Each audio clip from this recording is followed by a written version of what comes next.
Bonjour mes amis. Aujourd'hui, je vais vous raconter l'impossible histoire de Marie-Madeleine. Marie-Madeleine, vous l'avez sans doute entendu parler, qui était une femme repentie. C'était une prostituée qui était souvent décrite dans les évangiles. C'était cette femme qui a lavé ou séché les pieds de Jésus après les avoir lavés avec ses cheveux. Donc toute cette présentation était un peu dévalorisante, pour le moins, pour Marie-Madeleine et me gênait aux entournures. Mais sans plus, j'ai resté ça et il s'est trouvé que j'ai déménagé, j'ai été vivre pendant quelques années dans le sud de la France, entre Narbonne et Carcassonne, en plein pays cathare, là où se trouvent multiples légendes cathare, mais aussi sur Marie-Madeleine. Et là, j'ai commencé à faire des liens qui ont pu permettre d'expliquer certains éléments de l'histoire. Je ne dis pas que ce que je vais vous raconter est juste, loin s'en faut. Et je ne veux pas non plus choquer ou gêner les croyances de chacun. Si vous voulez, vous prenez simplement cette histoire comme une simple histoire que je vais vous raconter, qui est jolie et qui pourrait faire d'ailleurs l'objet le scénario d'un film à mon sens. Et puis vous verrez la fin est très surprenante et celle-là vous ne l'attendrez pas. Vous ne l'attendez pas, vous ne la connaissez pas et je peux vous dire que j'ai été le premier surpris par cet épilogue. Alors commençons. Commençons Marie-Madeleine. Marie-Madeleine ou Marie de Magdala. Eh bien, pour moi, et pour beaucoup le pensent, et quand j'en parle autour de moi, c'est une évidence pour certains, même qui sont bien croyants dans l'église chrétienne, etc. Pour moi, Marie-Madeleine, Marie de Magdala, c'est la même chose, eh bien, était la femme de Jésus. Elle n'était pas la prostituée, elle n'était pas la pécheresse repentie des évangiles. Regardez cette photo que j'ai prise d'un vitrail de Rennes-le-Château, dont on aura l'occasion de reparler un petit peu plus loin. Eh bien, on voit Marie-Madeleine humblement en train de sécher les pieds de Jésus avec ses cheveux. Donc, pour moi, cette femme était au contraire extrêmement intelligente. Elle était instruite et voire un peu même fortunée. D'ailleurs, son argent a permis à Jésus de pouvoir ainsi se déplacer et faire son sacerdoce à travers la Palestine. Et puis, il y a un autre élément qui est important aussi à voir, c'est que c'est quand même une des rares personnes avec la mère, la Vierge Marie, à être à la fois au pied de la croix de Jésus, mais aussi présente au moment de la résurrection de Jésus. C'est pas rien quand même, c'est pas rien. Voilà, donc quoi qu'il en soit, elle serait aussi la descendante de toute une famille de grands prêtres juifs. De son côté, Jésus serait le descendant des rois David, rien de moins. Alors il est évident que l'union de ces deux êtres les portait immédiatement sur le trône d'Israël. Évidemment, descendant du roi David, fille des grands prêtres juifs, et c'est pour ça que les zélotes ont beaucoup aidé Jésus pendant une partie de son sacerdoce, jusqu'au moment où ils ont compris, ou que Jésus leur a expliqué qu'il ne cherchait pas le trône d'Israël, il cherchait un autre trône qui était d'origine spirituelle. D'autant plus que le trône d'Israël, il faut rappeler que Israël était largement sous domination romaine à toute cette époque. Donc Marie-Madeleine était donc la femme de Jésus et grâce à cela, c'est elle qui a eu le plus grand nombre d'enseignements de Jésus. C'était le meilleur apôtre de Jésus. Et en fait, au moment de la mort de Jésus, de sa crucifixion, c'était elle qui devait prendre la tête de ce petit groupe de 12 apôtres. Il semblerait que les apôtres n'aient pas voulu d'une femme pour les diriger, et puis de l'autre côté, elle a été poursuivie parce qu'elle était la femme de Jésus, et que, comme Jésus était crucifié, était condamné, elle était ennuyée, et donc elle s'est enfuie. Elle s'est enfuie de la Palestine pour aller en Égypte. En Égypte, là, elle aurait accouché d'une fille qui s'appelle Sarah, qui serait donc la fille de Marie-Madeleine et de Jésus. Donc on l'appelle souvent Sarah la Noire. Pourquoi? Parce qu'elle est née en Égypte, Sarah l'égyptienne. Mais l'Égypte à l'époque, c'était l'Afrique. Donc Sarah, l'Africaine, Sarah, la Noire. Donc, toujours ennuyée en Égypte, Marie-Madeleine s'enfuit à nouveau et va se diriger vers la Gaule du Sud, la France du Sud, et pour cela elle prend une embarcation. Alors il est dit dans la légende qu'elle n'avait ni rame, ni gouvernail, ni voile. Bon, je pense qu'elle devait avoir un peu de tout ça, mais bon, ça fait partie de la légende. Et donc elle est partie dans cette région du sud de la France. Pourquoi? Parce qu'à l'époque, en fait, le sud de la France était habité par une grande communauté juive qui pourrait remonter, là encore il est intéressant de remonter, savoir d'où ils viennent, mais ça c'est encore une autre histoire. Restons dans notre histoire. Restons dans notre histoire, d'ailleurs, donc une grande population juive, donc on aurait parlé aussi même des rois juifs de Narbonne à l'époque, et donc elle était donc en pays déjà ami, entre guillemets, quoique les juifs n'étaient pas toujours très en adéquation avec les pensées de Jésus et donc de Marie-Madeleine. Mais peu importe, elle s'est retrouvée là-bas. Et donc elle a débarqué dans ce qu'on appelle aussi aujourd'hui la ville de Sainte-Marie, des Saintes-Maries de la Mer. Des Saintes-Maries de la Mer, pourquoi des Saintes-Maries? Parce qu'en fait, elle aurait débarqué, elle, Marie-Madeleine, avec Marie Jacobée, qui était la sœur de la Vierge Marie, et elle a débarqué avec Marie Salomé, qui était la mère des apôtres Jean et Jacques. Donc c'est trois maris, donc c'est de là que vient le nom les Saintes Maries de la Mer. Mais sur le bateau, il n'y avait pas que ces trois maris, il y avait aussi Marthe, qui était la sœur de Marie-Madeleine et de Lazare. Il y avait Lazare aussi, qui était donc le frère de Marie-Madeleine et le frère de Marthe. Et c'est lui qui aurait été ressuscité par Jésus-Christ, et donc le texte qu'on retrouve dans les évangiles. Il y aurait aussi Maximin, qui était peut-être un disciple de Jésus, tout comme Sidonius, qui aurait été encore, celui-là on en connaît encore moins, et qui aurait peut-être été aussi un disciple de Jésus, mais il y aurait aussi Sarah. Alors Sarah est souvent présentée dans les textes non pas comme étant la fille de Marie-Madeleine, mais comme étant la servante. Donc, mais il y a une autre légende qui est aussi très jolie. C'est la légende de Sarah la Noire, qui serait bien sûr, selon les cas, ce serait une servante, pour d'autres ce serait une princesse, pour d'autres ce serait une famille libre selon les sources. Mais donc selon la légende, Sarah aurait été dans le pays, en Camargue, et aurait vu le bateau des trois maris arriver sur la mer, et paraît-il que le bateau n'était pas en très bonne forme, surtout s'il n'y avait pas de voile ni de gouvernail, etc. Donc Sarah aurait beaucoup prié pour faire que le bateau puisse arriver sur terre en bon état.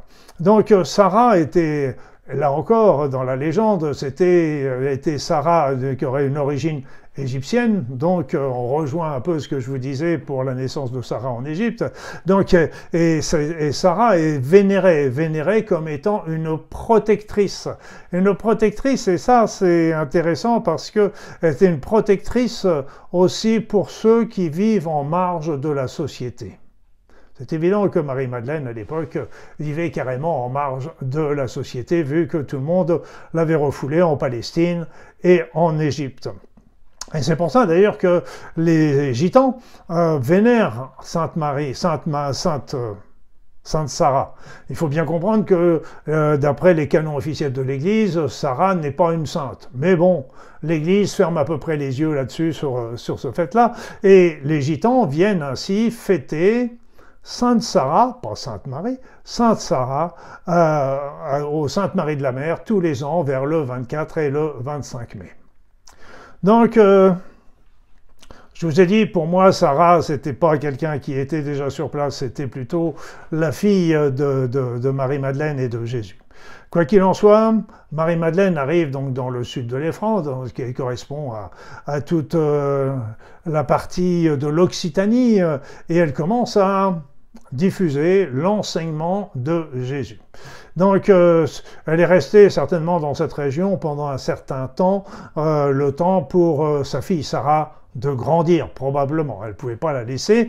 Et donc, une fois que Sarah a commencé à devenir autonome, probablement, elle a continué à faire son enseignement. Cet enseignement a été mais un enseignement en allant beaucoup plus loin, en se déplaçant beaucoup plus loin en France, ou au moins dans le sud de la France. Cet enseignement était un enseignement spirituel, un enseignement intérieur qui était centré sur l'amour. C'était la gnose, la connaissance intérieure, c'était la lumière divine. Donc cet enseignement était extrêmement puissant, tout comme l'était l'enseignement de Jésus, vu que c'était le même. Et puis une fois que sa fille a probablement grandi, est devenue autonome, elle est partie vivre en ermite, mais dans différentes grottes de la France. La plus connue est celle de Sainte-Baume, dans le Var, où elle aurait passé ses dernières années. Regardez la photo de Sainte-Baume de l'intérieur, c'est absolument magnifique. Si vous n'y avez jamais été, je vous conseille vivement d'aller vous y rendre parce que d'une part, vous avez une belle balade à faire en forêt. Après quelques escaliers, vous arrivez dans la grotte où vous sentez un endroit de recueillement, de prière et qui est extrêmement puissant, sans parler que vous avez une excellente vue sur la région. Donc n'hésitez pas à faire le détour à l'occasion, si vous habitez là-bas ou si vous passez en vacances, n'hésitez pas, ça vaut le coup. Mais il y avait d'autres grottes avant Sainte-Baume. Sainte-Baume aurait été là l'endroit où des dernières années, mais il y avait d'autres grottes comme qu'on retrouve à Villars-sur-Var, on retrouve ça au plan d'Ops, Sainte-Baume, et donc puis on peut pas oublier le Vézelay avec ça qui se trouve en Bourgogne où se trouve la basilique Sainte-Marie-Madeleine. Donc qui est un lieu évidemment très important et qui contiendrait les reliques de Sainte-Marie-Madeleine. Nous allions y revenir tout en sachant que les reliques c'est toujours très relatif, mais de toute façon, le fait de prier sur elles, elles deviennent sacrées. Parce que toutes ces prières agglomérées sur Sainte Marie en fait un lieu saint, c'est évident. Alors, dans les représentations, vous voyez les représentations, la photo que je vous montre de Sainte-Marie-Madeleine, qui est là encore une fois reprise à Rennes-le-Château, eh bien, Marie-Madeleine est toujours très souvent représentée, d'une part avec une croix, qui symbolise évidemment la crucifixion de Jésus, avec un vase, qui est un vase de parfum, dont elle aurait oint Jésus, le corps de Jésus au moment de sa mort, peut-être aussi s'en s'était-elle servie de son vivant, quand elle faisait nettoyer ses pieds, etc. Je ne sais pas, mais c'était toujours un bol de parfum, mais surtout, regardez bien, il y a toujours un crâne et un livre ouvert à côté d'elle. Le crâne ne symbolise pas la mort. Le crâne pour les anciens, c'était pas la mort, le crâne pour les anciens, ça symbolisait le savoir. Si vous trouvez des textes anciens avec des crânes, ne voyez pas la mort, voyez le savoir, la connaissance. Le livre, quand le crâne est sur un livre ouvert, ça veut dire que la connaissance est diffusée. Ce qui est le cas pour Marie-Madeleine. C'est toujours un crâne avec un livre ouvert. Si le livre était fermé, ça veut dire que c'est la connaissance secrète qui n'est pas pour vous ni pour moi. Voilà, mais bon, bref, passons. Donc, Marie-Madeleine, ses représentations sont très évocatrices. Alors, voilà, bon, je pourrais terminer ma vidéo là-dessus. Elle est décédée à Sainte-Baume au cours de ces dernières années. On retrouve ses reliques au Vézelay, donc ok, pourquoi? Mais on va continuer notre aventure, parce que tout n'est pas fini avec Marie-Madeleine, loin s'en faut. Son esprit, ses énergies, ses enseignements, eh bien, ont toujours imprégné le sud de la France. Alors on va remonter un petit peu dans le temps, en restant toujours dans le sud de la France, et on va aller rejoindre les Cathares, le pays cathare. Les Cathares étaient, pour l'Église de l'époque, c'était des chrétiens dissidents qui ont prospéré en Europe. Donc surtout dans le sud de la France, notamment dans le Languedoc, mais aussi dans le nord de l'Espagne, et aussi dans certaines autres régions en Europe. Donc c'était tout ça, il faut remonter à l'époque du XIe et XIIe siècle.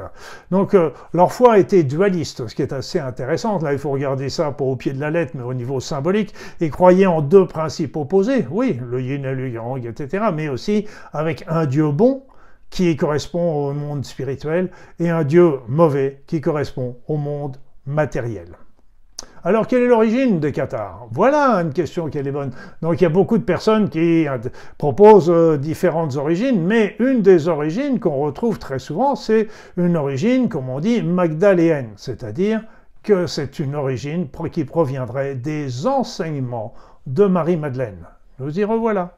Donc, c'est très intéressant parce que la vie spirituelle des Cathares, des prêtres cathares, des parfaits ou des parfaites, parce qu'il y avait les deux, les parfaits et les parfaites, il y avait une parfaite équité entre les hommes et les femmes dans ce pays, eh bien, ces parfaits et ces parfaites vivaient dans une grande austérité. Ils prenaient le jeûne, la chasteté, la pauvreté. Donc vous comprenez bien que ces prêtresses cathares, ces parfaits et ces parfaites étaient aux antipodes de tout ce qui était le clergé de l'époque du moins. Bon, de l'époque du moins. Et et donc qui vivaient évidemment dans l'opulence et qui prenaient beaucoup d'impôts et de taxes sur les paysans, sur les gens qui travaillaient tout autour et qui les faisaient trimer. Donc évidemment, une religion qui prenait la pauvreté, qui prenait la chasteté, qui prenait l'austérité a été très bien accueillie, surtout que les prêtres et les prêtresses travaillaient dans les champs avec les paysans pour avoir ainsi de quoi subsister, de quoi avoir ainsi se nourrir. Donc vous voyez un peu la différence qu'il pouvait y avoir. Donc cette doctrine cathare aussi faisait un rejet de l'Église romaine. Un rejet de l'Église romaine et qui était considéré comme corrompu. Il rejetait les sacrements de l'Église, il rejetait le clergé de l'Église, et il rejetait même le monde matériel parce que c'était un monde provenant du Dieu mauvais, comme on dit. Voilà. Donc, évidemment, leur manière de vivre a fait tache d'huile, c'est-à-dire qu'ils ont commencé par convertir un grand nombre de la population, ils ont commencé un certain nombre de femmes, de nobles, etc., de la noblesse ont été convertis, ils ont converti également, quelque part dans leur intermédiaire, les barons, les ducs, etc., et donc progressivement, ça a fait tache d'huile dans le sud de la France. Ça a fait tache d'huile dans le sud de la France. Alors évidemment, qui c'est qui n'était pas content? Mais qui c'est qui n'était pas content? Eh bien évidemment, c'était l'Église. L'Église parce que ils les ont considérés, ils leur ont montré du doigt les Cathares comme étant des hérétiques. Des hérétiques, et c'est ainsi qu'ils furent profondément et violemment persécutés au moment de la fameuse croisade des Albigeois qui eut lieu entre 1209 et 1229, quoique ça a pu continuer un petit peu plus loin. Donc elle a été dirigée par Simon de Beaufort et lancée par qui? Par le pape. Par le pape Innocent III en 1208. Elle a été suivie par l'Inquisition pendant plus d'un siècle. Et ce génocide, c'est un véritable génocide qui a eu lieu entre les massacres qu'a provoqué la croisade et puis l'Inquisition qui est passée par là, un véritable génocide. J'espère qu'un jour l'Église s'excusera pour ce qu'elle a fait. Et le fait est qu'il y avait tellement peu de monde à la fin, c'est que ils ont été même obligés d'aller chercher des paysans dans le nord pour repeupler le sud. C'est pour vous dire un petit peu comment c'était. Pour stimuler les soldats pour venir participer à cette croisade, eh bien, le pape n'a pas hésité à les absoudre à l'avance de tous les péchés qu'ils pourraient faire. Donc de tous les vols, les viols, les massacres, les tortures, etc., tout était pardonné à l'avance. Alors vous imaginez que ça fait recette et il y a une véritable horde de Français, mais d'autres pays également, sont venus pour piller cette région. Donc, il y a eu des massacres terribles. On dit comme ça qu'à Béziers, il y aurait eu jusqu'à 30 000 morts en une seule journée. 30 000 morts passés au fil de l'épée, ça fait quand même du travail, comme on dit. Et puis, il y en a qui ont remarqué, mais en disant que dans la population, il y a des vrais chrétiens, et si on les massacre tous, parmi eux, il y a des chrétiens, et on leur aurait répondu, mais là encore, les interprétations sont variées, tuez-les tous, et Dieu reconnaîtra les siens. Voilà, bon. Quoi qu'il en soit, cette croisade a été une avancée formidable des forces françaises dans ce pays cathare qui a subi un certain nombre de défaites, mais au prix de certaines traîtrises dont on ne rentrera pas, mais ça c'est le domaine de la guerre, évidemment, vous me direz. Et donc jusqu'au jour où les cathares, les prêtres cathares et certains soldats, certains chevaliers et puis des paysans se sont réfugiés à Montségur. Montségur fut le dernier grand bastion des cathares. C'est vrai qu'on parle toujours que c'est le dernier château à tomber, ce n'est pas tout à fait exact. Le dernier château à tomber était Quiribus, mais Quiribus est pratiquement tombé sans combat. Les personnes se sont rendues et c'était plus que c'était plus tellement l'importance, le noyau dur était à Montségur. À Montségur, qui est situé dans l'Ariège, au sud de Foix, est situé sur un piton rocheux qui est à 1207 mètres, comme vous pouvez le voir sur cette photo. Donc il fut pris en 1244, après 10 mois de siège. Là encore, il y a eu des choses qui n'ont pas été très très belles, mais bon, c'est là, comme je vous le dis, c'est toujours l'histoire de la guerre. La guerre n'est jamais très jolie avec toutes ces traîtrises et ces massacres. Quoi qu'il en soit, les cathares se sont rendus et quand ils se sont rendus, plus de 200 cathares ont préféré brûler vifs sur le bûcher plutôt que d'abjurer leur foi. Voilà donc... Mais avant de tomber, et c'est là que ça commence à être aussi intéressant, avant de tomber, les cathares avaient bien remarqué que c'en était fini pour eux. Donc ils demandèrent aux Français une trêve de, je sais plus, 1 jour, 2 jours, 3 jours, peu importe, et de 2-3 jours, je crois, et avant de se rendre, de laisser tomber les armes.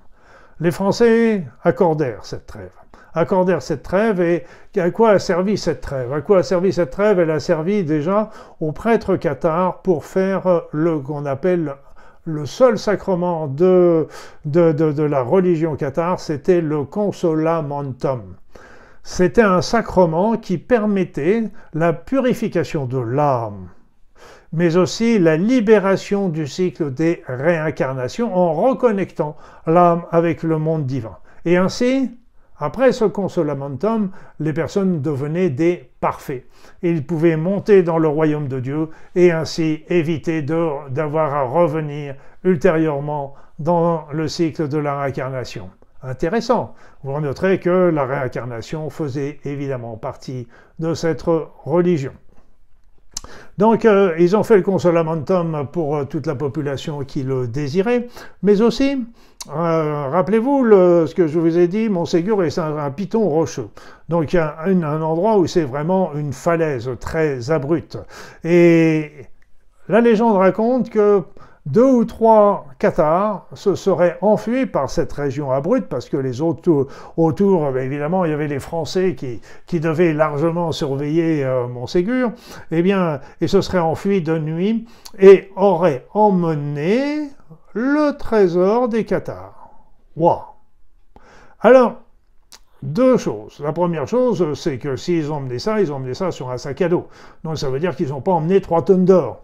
On est bien d'accord. Donc le trésor était plutôt léger pour pouvoir ainsi monter sur des sacs à dos et permettre aux personnes de descendre cette falaise à pic, et donc extrêmement dangereuse pour les personnes qui la pratiquaient. Et donc, et d'un autre côté, Il faut bien comprendre, comme je vous l'ai dit, les Cathares vivaient dans une grande austérité, dans une grande pauvreté. Donc il est peu probable qu'ils aient eu un trésor financier avec des pièces, des rubis et des diamants. Donc tout ça pour dire, le trésor des Cathares est parti. Ce trésor leur aurait été confié par les Templiers. Pour que les prêtres le catharent, peut-être, pour que les prêtres le protègent, peut-être, mais on va voir, on a une autre explication plus tard. Il faut bien savoir que les Templiers avaient été partis à Jérusalem, avaient ramené un certain nombre d'objets de culte, d'objets importants, mais aussi les Templiers n'ont pas participé à la croisade des Albigeois. Voilà. Donc, ok. Ils ont descendu avec le trésor, mais quel était ce trésor? Et où est-ce qu'ils l'ont amené? Où est-ce qu'il est passé? Voilà une question qui est bonne. Je suis content que vous me la posiez. Alors, il faut dire aussi que dans la région du sud de la France, dans cette région, il y a plein de trésors. Il y a plein de trésors. Il y a plein de légendes de trésors. Il y a déjà les trésors des Visigoths, ces peuples qui auraient, ce serait le dernier peuple qui aurait, sous Albéric Ier, en 400 après Jésus-Christ, aurait été parmi les derniers à envahir Rome et à piller Rome, et ils auraient ainsi ramené des tonnes d'or, dont le fameux chandelier à cette branche qui aurait été pris en Palestine par les Romains lors du soulèvement des Juifs en Palestine. Donc ils auraient ramené tout ça, et donc il y a tout ça. Où est-ce qu'est passé ce trésor? Il y a le trésor des Templiers, mais bon, pas plus dans le sud que partout ailleurs. Il y a le trésor des Cathares dont on vient parler, et puis on voit aussi le trésor de la Bessonnière, quand on va parler dans quelques instants. Donc il y a plein de trésors. Donc si vous n'avez rien à faire, moi je vous conseille d'une part d'aller visiter cette région du pays cathare parce qu'elle est merveilleuse. Elle est très belle. Il y a plein de choses extraordinaires à visiter, des châteaux, des lieux, aller humer les petites routes, etc., les gorges de Galamus, Cucugnan, etc. Et puis, n'hésitez pas à amener votre pelle et votre pioche parce que il y a des trésors à découvrir. Au moins, ça occupe pendant les vacances. Alors, ok, donc nous avons vu Marie-Madeleine en Palestine, en Égypte, Marie-Madeleine dans le sud de la France, qui a habité dans différentes grottes et qui serait morte ou aurait vécu ces dernières années dans la grotte de Saint-Baume, etc. Après ça, nous avons vu les Cathares, qui seraient une émanation de la pensée de Marie-Madeleine, certainement avec d'autres émanations, d'autres pensées également. C'est pas forcément que la pensée de Marie-Madeleine, mais quand même Marie-Madeleine aurait une pensée prédominante, ses enseignements, je veux dire. Et puis maintenant, quelle est la prochaine étape? Eh bien, je vous en ai parlé déjà plusieurs fois. Eh bien, je vais vous emmener à Rennes-le-Château. On est toujours dans la même région. Pays cathare, Rennes-le-Château, qui est situé dans l'Aude, au sud de Carcassonne. Donc là, on va vous emmener dans cette petite ville, qui est un petit village, plus exactement, qui est situé sur une colline, en haut, au sommet d'une colline à 500 mètres d'altitude, et pour vous la situer, il est situé à peu près à 10 km à vol d'oiseau du mont Bougarache, le fameux légendaire mont Bougarache. Mais il ne va pas rentrer dans notre histoire, mais c'est quand même intéressant que, justement, on se retrouve dans cette même région. Donc, Rennes-le-Château, on va y retourner au XIXe siècle. En effet, en 1885, l'abbé Bérengère Sommière est nommé curé de Rennes-le-Château. Quelques années plus tard, il entreprend la restauration de son église qui s'appelle l'église Sainte-Marie-Madeleine. Tiens, nous y revoilà. Donc, il était en très très mauvais état. Là, vous voyez, l'église de Marie-Madeleine est magnifique aujourd'hui. Et puis, en 1891, lors des travaux, il a refait le chœur, il a refait l'autel, et en soulevant la dalle de l'autel, il s'est retrouvé avec les deux piliers, dont un des piliers qui s'appelle le pilier Wisigoth, et parce qu'il aurait été sculpté au 8e siècle. Et donc, Là, vous pouvez voir l'image de ce pilier, et à l'intérieur de ce pilier qui aurait été creux, ça aurait été trouvé des parchemins. Il y aurait plusieurs parchemins qui auraient été enfermés dans un rouleau de bois recouvert de fougères sèches. Qu'est-ce que pouvaient contenir ces rouleaux? Et c'est là que commence l'histoire. L'histoire parce que l'histoire va nous montrer que l'abbé Saunière va d'un seul coup devenir très riche. On va en reparler dans quelques instants. Mais donc, évidemment, on se dit, mais dans les parchemins, il y avait certainement des indices qui l'a conduit à trouver un trésor d'une tombe mérovingienne, un trésor royal, le trésor des Cathares, voire même le trésor des Visigoths, pourquoi pas. Donc, il a trouvé ça, et puis d'un seul coup, il est devenu très riche. Donc, c'est pour ça que les personnes aujourd'hui vont très souvent chercher le trésor, ils démolissent, et donc il a fallu mettre l'église sous caméra parce qu'il y a des démolitions, tout le monde veut aller regarder ce qui s'y passe, etc. Même Rennes-le-Château, il y en a qui vont avec la pelle et la pioche, voire avec la pelle électrique, etc. Donc tout le monde va chercher le fameux trésor de l'abbé Saunière, qu'il aurait trouvé grâce au parchemin qui lui aurait donné des indices de leur localisation. Pour ma part, je pense que c'est absolument faux. Parce que d'ailleurs, on a vu la servante de l'abbé Saunière, après la mort de l'abbé Saunière, qui avait des tonnes de billets de banque de l'époque et qui les brûlait parce qu'elle ne savait plus quoi en faire. Donc c'était des billets de banque, donc a priori, c'était pas forcément des pièces d'or et des choses comme ça. Donc pour ma part, je pense, et tenez-vous bien, je pense que ces parchemins montraient la généalogie de Jésus et Marie-Madeleine, ainsi que celle de Sarah. Depuis le roi David, et là, donc depuis le roi David jusqu'à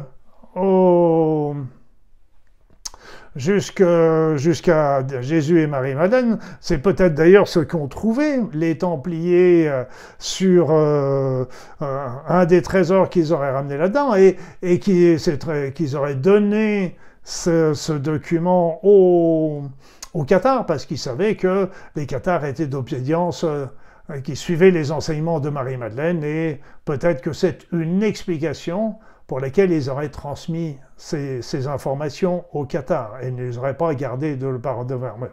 Mais il y a aussi ça aurait donné aussi la généalogie de Sarah, les descendants de Sarah, les enfants, les petits-enfants, etc. Et ces enfants, petits-enfants, etc. nous ont donné quoi en France?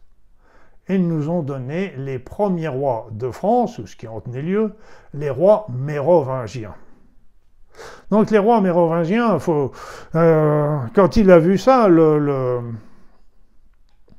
l'abbé Saunière, qu'est-ce qu'il a fait? Eh bien, il n'a pas été creusé, il n'a pas été chercher un trésor à droite à gauche, il a été directement voir le prieuré d'Aution à Paris, prieuré d'Aution qui à l'époque se trouvait à l'église Saint-Sulpice de Paris. Et donc cette secte, je ne sais pas ce qu'il en est aujourd'hui, si elle est encore, je ne pense pas qu'elle soit encore, du moins pas sous la même forme, et donc cette secte voulait remettre sur le trône de France un roi mérovingien. Justement parce qu'ils avaient bien compris que c'était des descendants de Jésus via Sarah la Noire. Parce qu'il faut bien savoir que les rois mérovingiens régnèrent sur la France du 5e siècle, donc avec Clovis Ier, au milieu du 8e siècle. Il y aurait eu une vingtaine de rois qui se seraient succédés, les derniers n'avaient pratiquement plus de pouvoir, donc c'est pour ça qu'on les appelait les rois fainéants, mais c'est parce qu'ils n'avaient plus de pouvoir, ils n'avaient plus rien, ils étaient pris par d'autres, mais quoi qu'il en soit, ils ont régné du 5e au 8e siècle. Et puis après ça, ils ont été remplacés par les Carolingiens dont on connaît les noms, Charles Martel, Pépin le Bref et Charlemagne.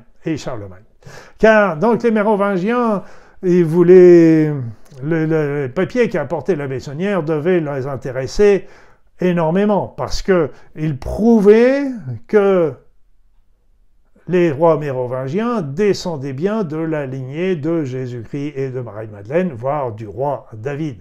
Donc c'était une lignée royale, c'était une lignée visiblement divine.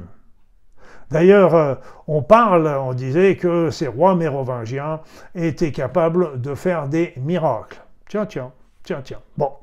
Alors, l'abbé Saunière leur a apporté la preuve, avec ces documents extraordinaires, incroyables, inattendus.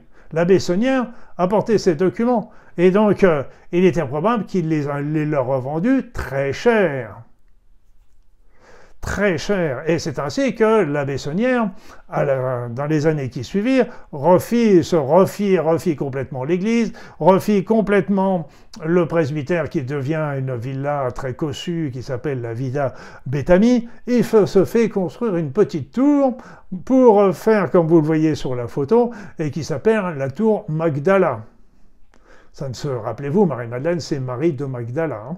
Donc il fait aussi un aménagement des jardins, il reçoit plein de notables de l'époque, etc., etc. Donc l'abbé Saunière était devenu très riche et avait pu ainsi refaire complètement tout son petit environnement d'une manière très sympa. Donc une petite chose au passage, c'est si ce que je vous dis est juste, parce que là, ça, je crois réfléchir, et c'est ce que je vous dis est juste, qu'il y ait justement ces parchemins qui montrent la généalogie de Marie-Madeleine dans une église qui s'appelle Sainte-Marie-Madeleine, bon, c'est déjà pas très surprenant. Alors il est possible que les Cathares, quand ils sont descendus de Montségur, sont venus se réfugier et ont fini par cacher le trésor cathare, ces documents cathares, dans l'église de Rennes-le-Château. Voilà, ça pourrait très bien se tenir.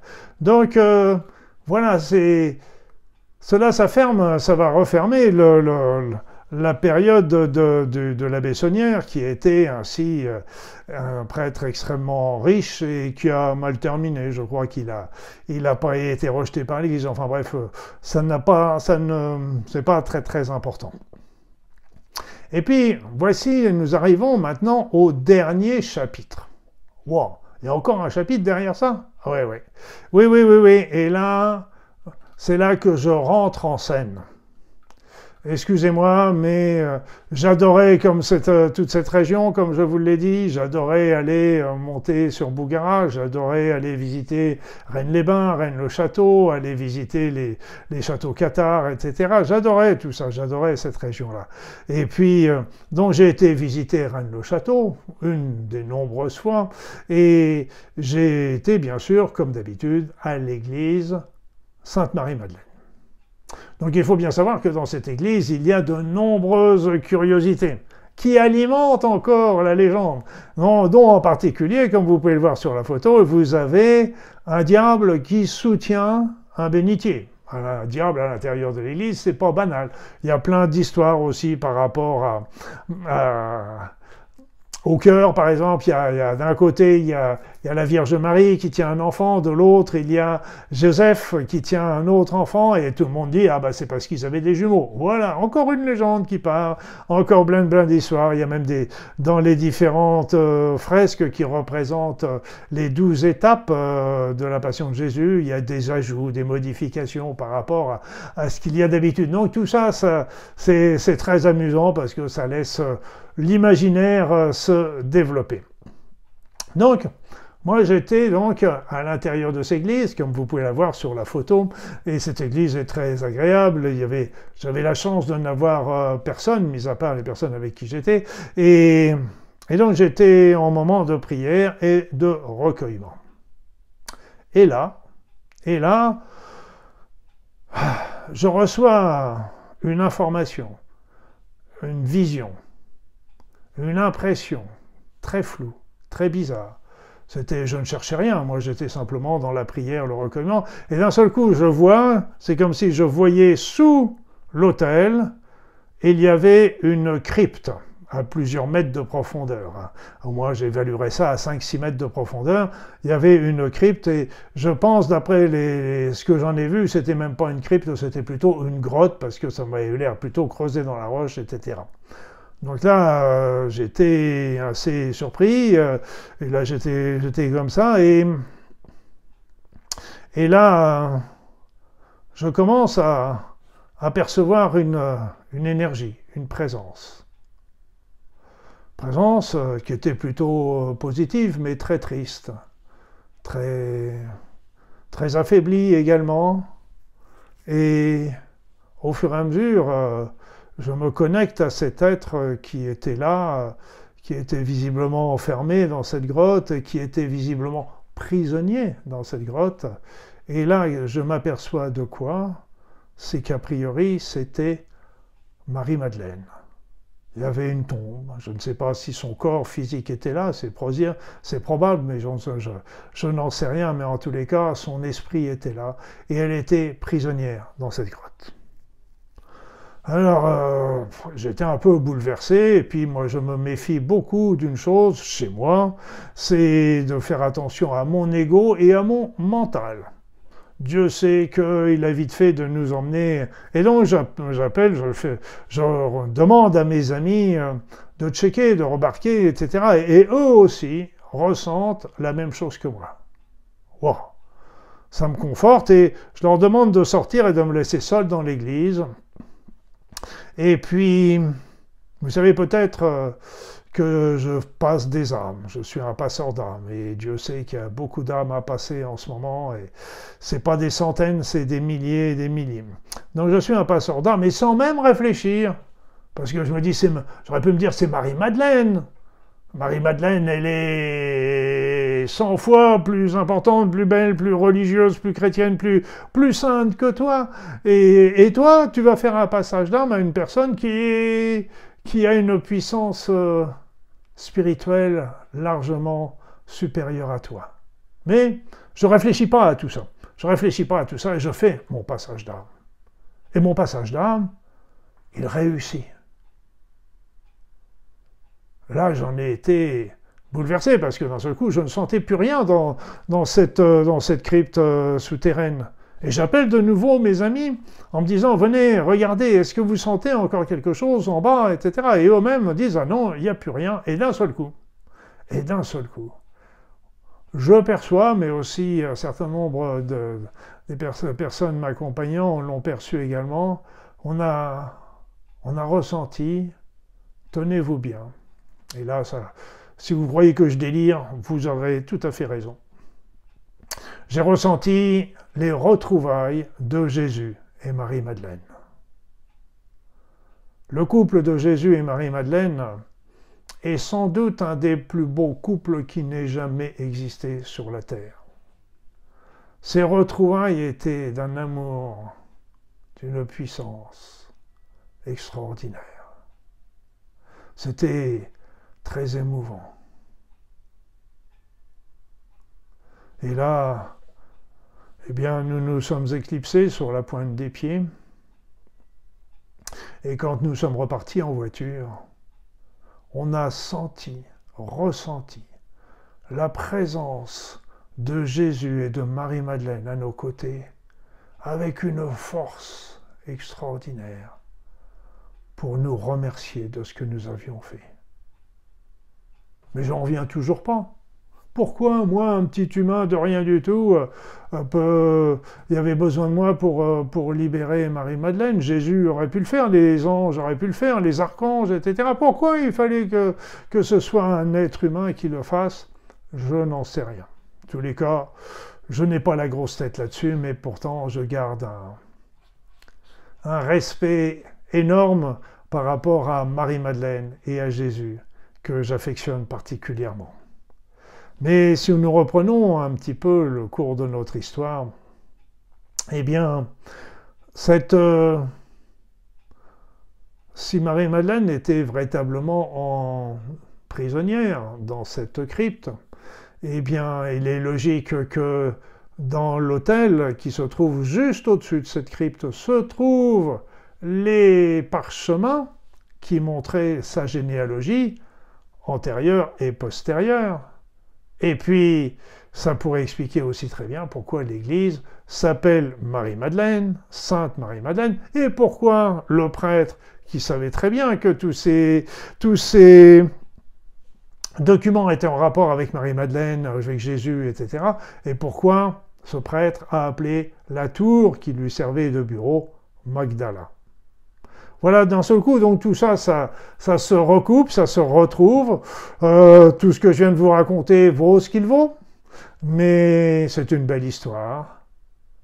À vous de l'écouter avec votre cœur, mais moi, tout ce que je peux vous dire, c'est autant la Vierge Marie est quelqu'un de très important pour moi, et je vous ai expliqué cela avec la vidéo, la photo que je vous ai montrée à la sortie de l'église Notre-Dame-des-Neiges à Cilaos, mais c'est aussi Jésus et Marie-Madeleine, je les sens toujours présents à côté de moi, et ils sont toujours là quand j'en ai besoin. Voilà, donc tout cela ne m'appartient pas. Jésus et Marie-Madeleine, la Vierge Marie, appartiennent à tous. Donc il suffit simplement que vous les vénériez, que vous les respectiez, que vous les priez et que vous leur demandiez. Ils seront toujours là, pour vous également. J'espère que cette histoire qui vous aura au moins diverti, et puis peut-être que certaines parties de celle-ci feront écho en vous. J'ai trouvé que toute cette histoire reliait très bien un grand nombre de mes légendes et de mythes du sud de la France, et j'ai voulu la partager avec vous, en toute humilité, en sachant qu'elle est certainement pleine de défauts, d'erreurs, que certains ne manqueront pas de relever, je le suis sûr. En tous les cas, merci de m'avoir écouté, et je vous souhaite le meilleur.